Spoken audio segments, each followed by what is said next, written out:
আজি বডোফা উপেন্দ্ৰনাথ ব্ৰহ্মৰ যেটো ত্ৰিশতম মৃত্যুবাৰ্ষিকী সেইটো আজি কৰোনা ভাইৰাছৰ কাৰণে উদযাপন কৰিব পৰা নাই। তথাপিও সকলোৱে বড়ো মানুহবিলাকে নিজৰ ঘৰত হ'লেও গাঁৱত হ'লেও চবেও এইটো স্মৰণ কৰিছে। উপেন্দ্ৰ ব্ৰহ্ম আজি বড়ো জাতিৰ পিতা হিচাপে এটা সন্মান পোৱা এজন ব্যক্তি আৰু তেখেতৰ নেতৃত্বতে আধুনিক বড়ো জাতি গঠনৰ যিটো প্ৰক্ৰিয়া আৰম্ভ হৈছিল।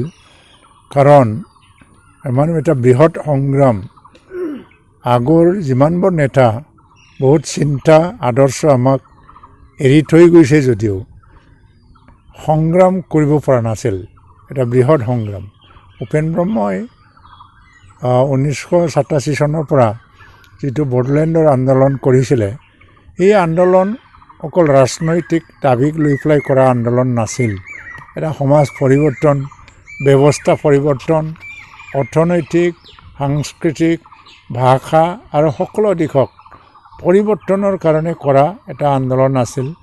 আৰু এইটো অকল বড়োসকলৰ বুলি নহয়, অসমৰ জনজাতি, ভাৰতবৰ্ষৰ পিছপৰা জনজাতিসকলৰ কাৰণে এটা আন্দোলন আছিল, যাৰ বাবে সেই সময়ত সংবাদ মাধ্যমত জনজাতিসকলৰ পিছপৰা জনগোষ্ঠীসকলৰ এটা নতুন মেছিয়া বুলি, নিউ মেছিয়া বুলি মানে অভিহিত কৰিবলৈ বাধ্য হৈছিল।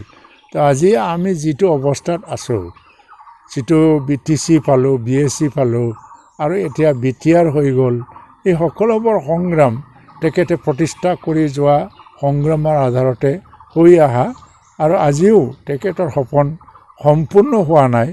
আৰু আহি থকা নতুন প্ৰজন্মই তেখেতৰ সপোনক সম্পূৰ্ণ কৰিবৰ কাৰণে কাম কৰি যাব লাগিব, প্ৰতিজ্ঞাবদ্ধ হ'ব লাগিব।